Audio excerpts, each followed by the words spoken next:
Hello world, I'm LJ and this is LJ Goes Sweden. Today is day 73 and it's a story Sunday. But before I will be talking about today's topic, I will be talking about, my daily life. So a short summary on what I have achieved so far today. Well, I can just say it was not so much as expected, but also it was not too bad. I planned to look into my Swedish learning book to improve my language skills. Well, it's 3 p.m. now, or after 3 p.m. already, and I have not done it so far, but it's still some time left today, so I think I will do that after I have done this video right here. And I have still done something very important too. I have created an Excel file where I listed all my expected expenses and my income so that I really can see how much income I generate basically per month, what I have for savings. And I have already done this a few days, or like I would even say a week ago, to compare the contract situation from Sandmina and Northvolt. So I have basically put the income with the apartment prices and transportation costs, but that was it.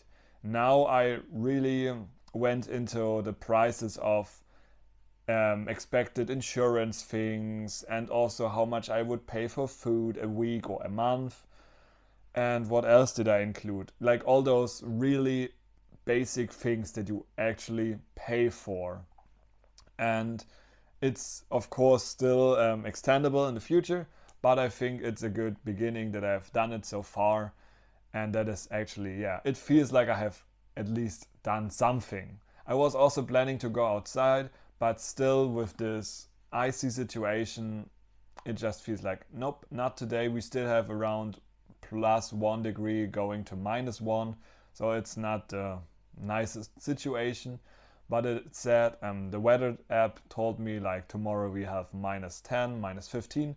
When it's that, then I will, try to go outside again and hopefully, get some fresh air. Yes, so was there something else that I wanted to mention? I don't think so.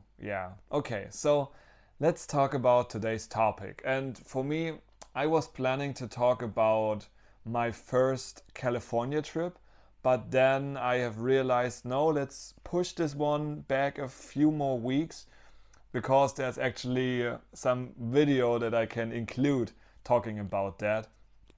But for right now, I will finish off my exchange year story.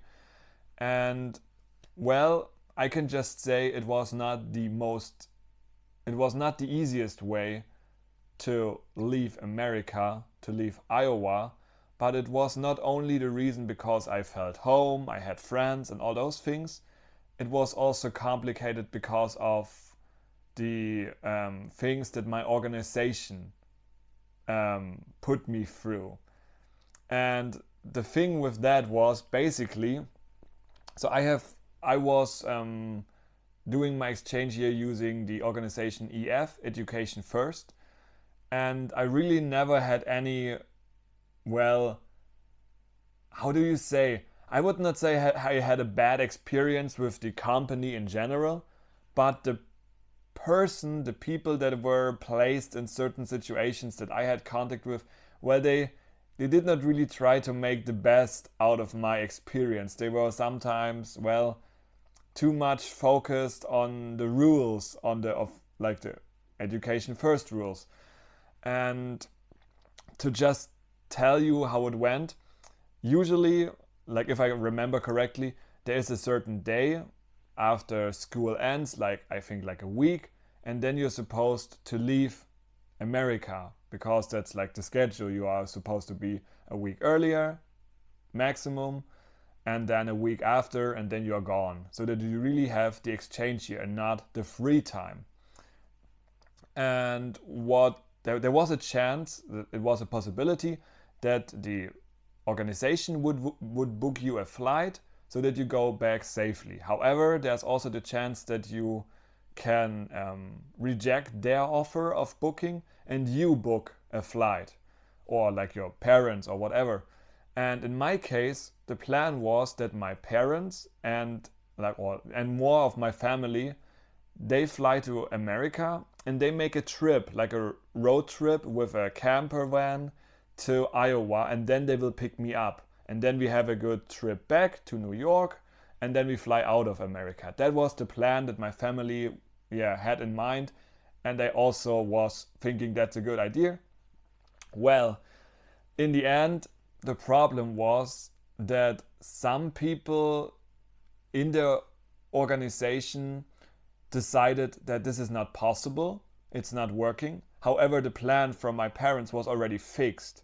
So it was already like, okay, we're flying to New York and we will pick you up in 2-3 weeks. But during that time, it was really, really a struggle for me, because like I could not really make any decision. I can just do all those things, and the biggest problem basically was that there were too many people in between the people that make the decision. Like my dad was the one who booked the flight and to like the flight to America, and he made the decision like to pick me up, and it was okay in the beginning. But my dad cannot really speak English, so he talked to the people from EF in Germany. The German people from EF talked to the people in, is it Atlanta? No, Boston. It was Boston. In Boston. And the people from Boston talked to the person who is locally like looking out for the exchange students in Iowa. So her, and she talks to me. So basically, I talk, like, you see what I mean. Like, there are too many people in between the important contact, EF and my dad. Like the American EF people and my dad.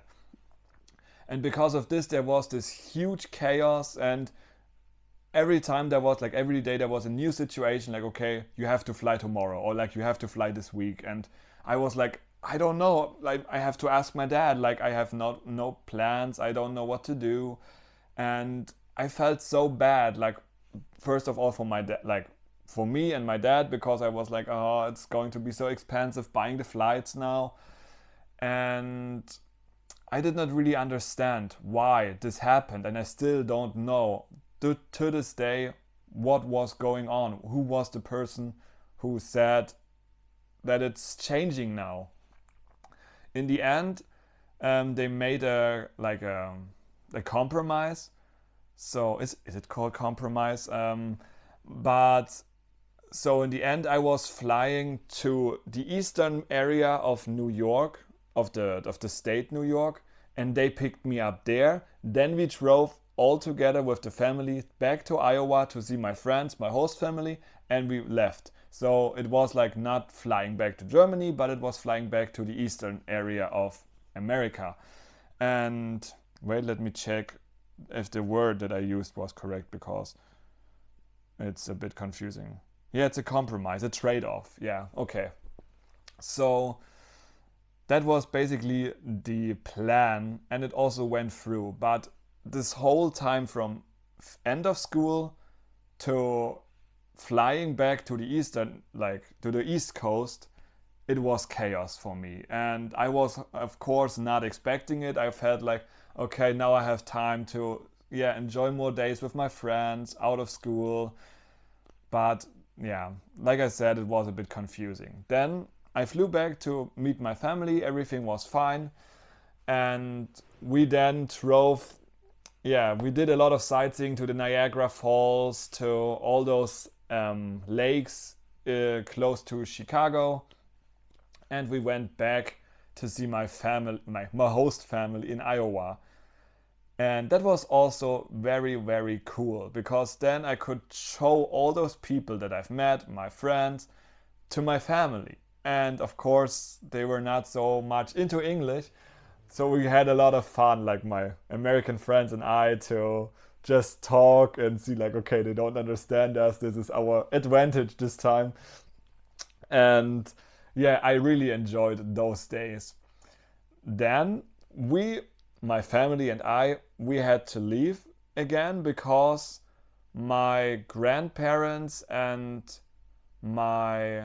Oh, wait, now I'm a bit confused. I just had an idea, but I don't know if it was actually true. I think it was even a different story. I'm sorry. I think the plan for my dad was not to pick me up with the whole family, but instead pick me up alone after they have done their road trip. And yes, because, and that's now the crazy thing, we were in Iowa and we went back to the East Coast, to the airport, I think it was JFK, and my grandparents, who were also on the trip, and also my dad's cousin and husband, they were flying out of America back to Germany. But my dad and I, we stayed in America because I think the original plan was then that my dad would have picked me up alone, and now I was there with him, so we drove back to America on one day. I think we were driving, or like he was driving like 20 hours from the East Coast to Iowa. And there was a situation when during the night, I think I was nearly asleep already, he was driving, and there was like those huge those construction cones, and one of those construction cones was somewhat on the road, and on the right side you had a construction wall. So my dad had to decide on which, what is he going to hit, the wall or the cone. So he hit the cone, and we lost our left mirror with the rental car, because we gave away the camper van when my family basically left, like grandparents, cousins, whatever. So my dad and I, we only had this rental car. And in the beginning, I think it was an Asian car. Was it, I think it was it a Toyota? I don't know. Like it was an Asian car. And my dad was like, I wish I could have driven an American car. And yeah, then we lost this mirror, and I had to figure out, like, because I knew English, what are we going to do? Because he cannot drive without a left side mirror for, yeah, basically another 10 hours in this direction and then 20 hours back. So what we have done basically in the end was we were just randomly driving to a certain car rental station from the company and tell them, here is the problem, we need a new car. And because my dad had made all the insurance, he booked all the things, it was for free. And then he got a Chevy basically. Yeah, like a normal car, like nothing special, but a Chevy. And we were then driving, I think it was close to Chicago where we switched the cars. We were then driving again back to my host family, and it was a good time. So I could for a last time see my friends and also my host family, and then I had to say goodbye to them. And that was the hardest thing in my life, for real. Like, I was crying at least 1.5 hours when my dad and when we were leaving. I think in the beginning my dad was also crying because he was sad that I had a good time and now had to leave this area. But yeah, having this, right now it makes me a bit emotional that I just think about the situation, how it was, how good the time there was, that I had so much luck with my host family, because I have heard a lot of, well, not horror stories, but switching of families from the beginnings meetings with the organization. But yeah, it was sad. It was really sad. And I was texting the people when we were driving to the East Coast, and yeah, we always said we want to meet up we want to see each other in the future. Well, you know how it always ends up. I have met my best American friend Parker in Germany. He came over to visit, and I also visited them the year after my exchange year during my summer break. So I was there, Parker was in Germany, and I'm in contact with him, as I told you in the last videos. We are FaceTiming sometimes nowadays again, finally, and I hope we can meet up in the near future in Sweden, in Norway, I don't know, and have a good road trip. Yes, I'm really looking forward to that.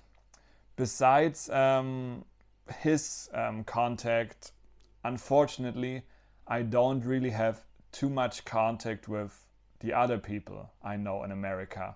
So of course, there were like school friends and work friends, not work friends. I'm sorry, school friends and real friends. I don't know how you call the other ones.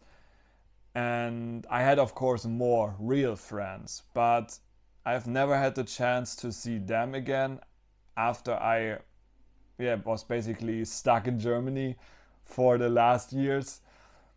But if I have the chance to go back to America, to Iowa in general, I will definitely try my best to meet up with all the people, because that is one of the most important things. Why I still have Snapchat, I can still contact all my high school friends using Snapchat, and I will definitely try to meet up with them when I will be there again. But I don't think they will ever visit me in Sweden or Germany or anywhere other, because I think that's just this American life. You have this huge continent, you have this huge country in general, and you have basically all the things that the world has in one country. You have the snow, you have the mountains, you have the heat. So why leaving the country? It totally makes sense for me to just stay in the country for at least a long time before you actually make the decision to see another country. Yes, okay, now I've really talked a lot, and I hope I was not too confusing with my whole thinking right here. But that was the end of my exchange year story, and I can just say that it was definitely the beginning of my open-minded thinking, of my more adventurous feeling. So before that, I was really, like before the exchange year, I was really a person who was very quiet, and I would still say I am very quiet in certain situations, but the exchange here, the different culture, different language really pushed me to grow up in a direction that I like. If you have the chance to experience something out of your country, it doesn't have to be America, but do it. It's always worth. So, okay. I would say that is the end of this story, and I will definitely tell you in the future, no time guaranteed, I have planned to really do a short recap where I will show pictures and maybe also some videos from all of my exchange year things, and then we will do like a reaction together. So I think you all know reaction videos, so I maybe have like a small window down here where you see my face, and then you have this huge area where the pictures are. But that is planned, in the future. So as of right now, it's time to say goodbye. I hope you had a wonderful Sunday, and I hope you have a good start to your new week. Bye bye.